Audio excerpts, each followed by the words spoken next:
Mark సువార్త 12వ అధ్యాయము. ఆయన ఉపమాన రీతిగా వారికి బోధింపనారంభించెను. ఎట్లనగా, ఒక మనుషుడు ద్రాక్షతోట నాటించి దాని చుట్టూ కంచె వేయించి ద్రాక్షల తొట్టి తొలిపించి గోపురము కట్టించి కాపులకు దానిని గుత్తకిచ్చి దేశాంతరము పోయెను. పంటకాలమందు ఆ కాపుల నుండి ద్రాక్షతోట పండ్లలో తన భాగము తీసుకొని వచ్చుటకు కాపుల యొద్దకు అతడు ఒక దాసుని పంపగా వారు వాని పట్టుకొని కొట్టి వట్టి చేతులతో పంపివేసిరి. మరల అతడు మరి ఒక దాసుని వారి యొద్దకు పంపగా వారు వాని తల గాయము చేసి అవమానపరచిరి. అతడు మరియొకని పంపగా వానిమి చంపిరి. అతడింక అనేకులను పంపగా వారు కొందరిని కొట్టిరి, కొందరిని చంపిరి. ఇంకను అతనికి ప్రియకుమారుడు ఒకడుండెను గనుక వారు తన కుమారుని సన్మానించెదరనుకుని తుదకు వారి యొద్దకు అతనిని పంపెను. అయితే ఆ కాపులు, ఇతడు వారసుడు, ఇతని చంపుదము రండి, అప్పుడు స్వాస్థ్యము మనదగునని తమలో తాము చెప్పుకుని అతనిని పట్టుకుని చంపి ద్రాక్షతోట వెలుపల పారవేసిరి. కావున ఆ ద్రాక్షతోట యజమానుడేమి చేయును? అతడు వచ్చి ఆ కాపులను సంహరించి ఇతరులకు ఆ ద్రాక్షతోట ఇచ్చును గదా. మరియు ఇల్లు కట్టువారు నిరాకరించిన రాయి మూలకు తలరాయి ఆయను. ఇది ప్రభువు వలననే కలిగెను. ఇది మన కనులకు ఆశ్చర్యము అను లేఖనము మీరు చదువలేదా అని అడుగగా, తమ్మును గూర్చి ఆ ఉపమానము చెప్పెనని వారు గ్రహించి ఆయనను పట్టుకొనుటకు సమయము చూచుచుండిరిగాని జనసమూహమునకు భయపడి ఆయనను విడిచిపోయిరి. వారు మాటలలో ఆయనను చిక్కుపరచవలెనని పరిసయ్యులను హేరోదీయులను కొందర్ని ఆయన యొద్దకు పంపిరి. వారు వచ్చి, బోధకుడా, నీవు సత్యవంతుడవు, నీవు ఎవనిని లక్ష్యపెట్టని వాడవని మేమెరుగుదుము. నీవు మోమోటము లేనివాడవై దేవుని మార్గము సత్యముగా బోధించువాడవు. కైసరుకు పన్నిచ్చుట న్యాయమా కాదా? ఇచ్చెదమా ఇయ్యకుందుమా అని ఆయన నడిగిరి.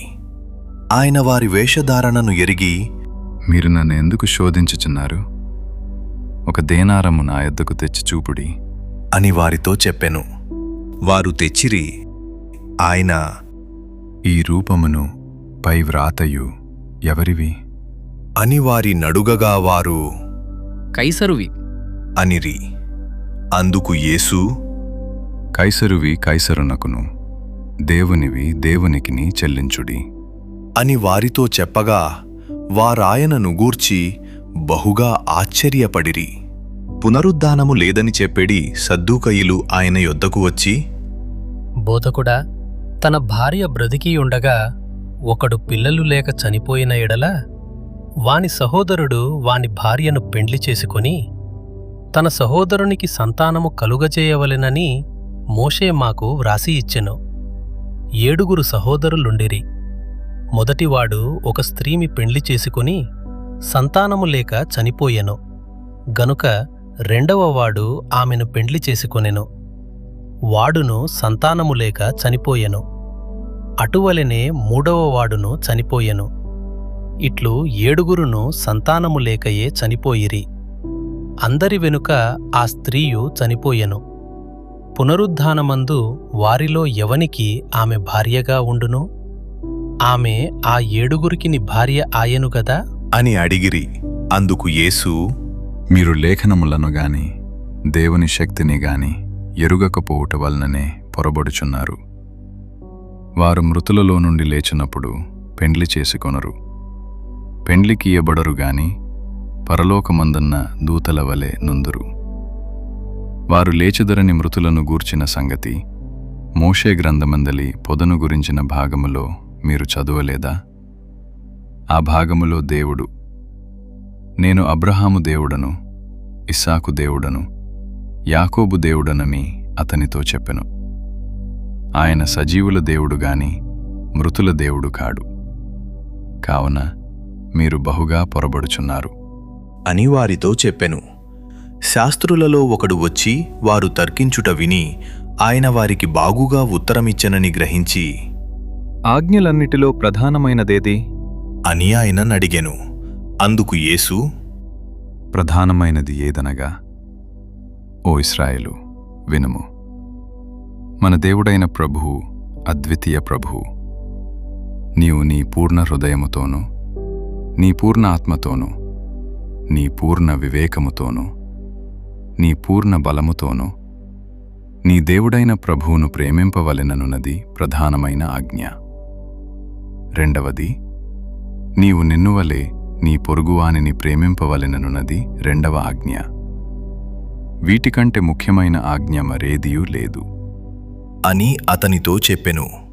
ఆ శాస్త్రీ, బోధకుడా, బాగుగా చెప్పితివే. ఆయన అద్వితీయుడనియూ ఆయన తప్ప వేరొకడు లేడనియూ నీవు చెప్పిన మాట సత్యమే.